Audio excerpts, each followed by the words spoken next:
A lot of people have the misconception that socializing your dog means that as soon as he's vaccinated, he goes to the dog park or goes to a daycare and plays with other dogs. That is definitely important and helpful, but when trainers talk about socializing your dog, what they're usually referring to is socializing him to new environments. So what we're talking about is taking him with you everywhere you can, not to dog-focused locations like the dog park, but more like Lowe's or Home Depot or shopping centers or cafes or anywhere you can. It's more and more places are open to dogs attending them, and that's great.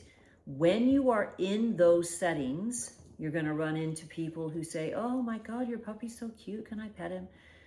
Okay, this is your chance to lay the groundwork for a really, really good habit that will help prevent leash reactivity, for one thing.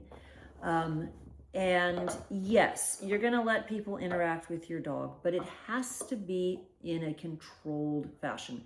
So what I like to do is, by the time my puppy's vaccinated, he's already learned a sit. The sit is just his default command, super basic.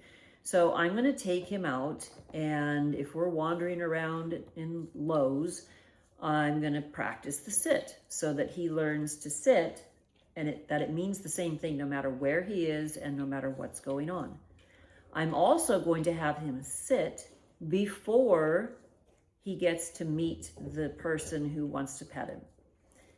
He's not going to be able to he's not going to be able to meet everybody because I don't want him to build that anticipation and the expectation that every person he sees is somebody he can interact with. That is not what I'm looking for in my dog. I want him to look to me for permission as to whether or not he's able to meet that person. Sometimes he can, sometimes he cannot. It's going to depend on the different scenarios going on. But this helps prevent so many behaviors down the road. This helps prevent dogs that jump up on people, dogs that start pulling toward everything they want. If we can condition them early on to wait for permission before they move forward to something, then we have set them up for success long term. And it makes everything so much easier down the road.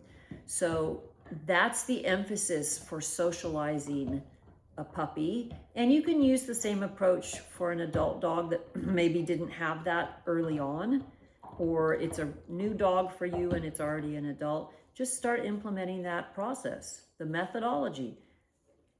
He cannot meet and interact with other dogs or people until he's in a calm state. Eventually, you should be able to get to the point where you don't have to tell him to sit.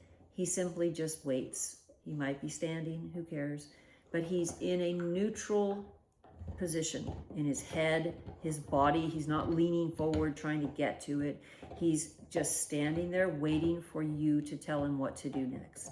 When you get there, everything that follows is going to be a most positive experience. So aim for that with your socializing. Take him as many places as you can. That helps combat potential fears and phobias that might arise. He's going to go through what's called the fear imprint periods of his growth, and those are super crucial times to get him out to new experiences. You want a controlled environment so that they're positive experiences. But again, the more the better, so that he learns that no matter where he is and no matter what's going on, you have it under control and you are going to give him permission to do the things he's allowed to do. So if that helps, go give it a try. Let me know how it goes, and we will see you on the next video.